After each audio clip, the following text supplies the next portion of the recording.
موجود دی په ابوهه کې موجود یو اس اس پی شهید محمد هلال په حواله باندې چې نن اومه برسی وه د روژې په 28مه باندې هغه شهید شوی په ګلګت د امیر کې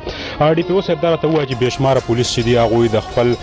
ځان نظرانه د دې وطن د خاورې دپاره پیش کړه څه جذبه لرئ مزید تاسو څه سټیپونه اخیستي دي د دې شهادت دپاره د دې خاورې دپاره ډیره مننه چې نن دا دومره پروقاره اومه برسي مونږ د لوکل د بریکوټ او د دې ابوهې د کلي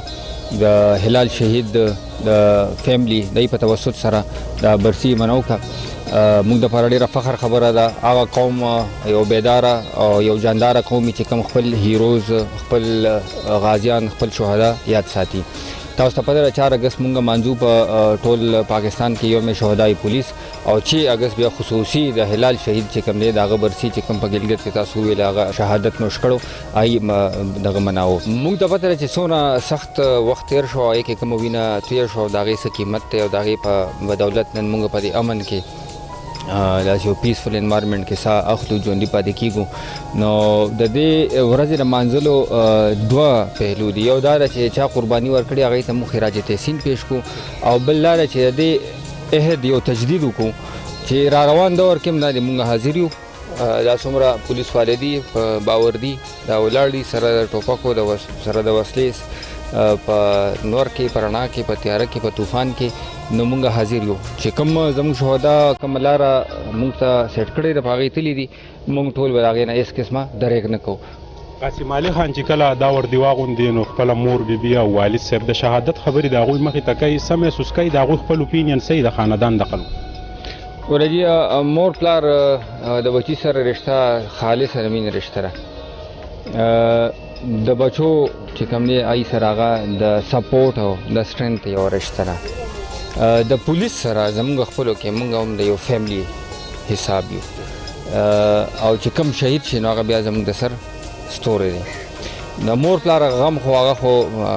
ظاهره د هغې څه تلافي نه کېږي د هغې څه ریورسل نه شي کېدی خو کم پہچان او کم عظمت او کم مرتبه چې یو شهید د وجې یو خاندان ته میلو شي د هغې هم څه مثال نشته دا وخت په مختلف چیک پوسټونو باندې د دې وردی سپایان د لو لیول نه والی تر د های پروفایله پورې افسران هم موجود دي څه خلک راشي هغوی ته به دې ردي ووایي قاسم علي خان بیا څنګه ډیل کوي آیا د دغه زورورو شپارس مني که نه د خپل کانسټیبل په سر د شفقت لاس راکوي ورجی تاسو پته تاسو چونکې لوکل د علاقې نه ښه خبر یې د دې کرونا د وجې خصوصي د دې حوالې سره به ستاسو سره خبر وتړم چې کرونا د وجې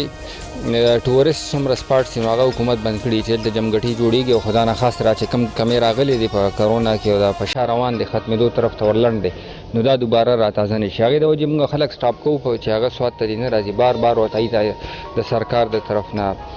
په سوشل میډیا تاسو په توسط سره هغه میسج تلم دی چې مهرباني وکړئ تاسو مه راځئ هغې د وجې لوکل خلکو ته هم زحمت جوړېږي ځکه رش شي هغه رش کې هغه ونښلي روډ دومره تنګ دی چې هغې کې بیا موږ 2-3 لینه نشو جوړولی نو هغې د وجې لوکل خلکو ته هم زحمت دی خو هغې باوجود چې کوم خلک راځي تاسو به کتلي وي چې قانون هغه کس ماتوي یو کلیر خبره ده هغه قانون ماتوي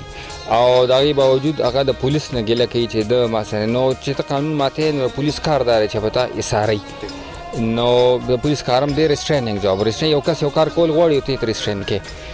الحمدلله زما فخر دی په چې کوم زموږ پولیس افسران دي اس ډي پي او بریکوټ اس ایچ او غالیګې انچارج بریکوټ د لنډاکې اس ایچ او شموزی دی سره هر یو سپایي هر د ټرافیک شکیل زموږ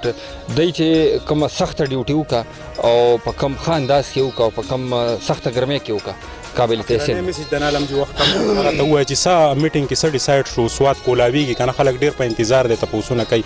ستاسو سره څه انفارمیشن دی د دې په حواله لا څه کلیر فیصله نه شوې خو زما خیال چې کوم د فګرز ته مونږ ګورو نو کرونا هغه سپایک ختم دی او ټوټل الیمینیشن طرف ته الحمدلله روان دی هغه نقصان خدای مونږ بچ کو نو امید دی چې زر به کور مو ودان قاسم علي خان ډېره مننه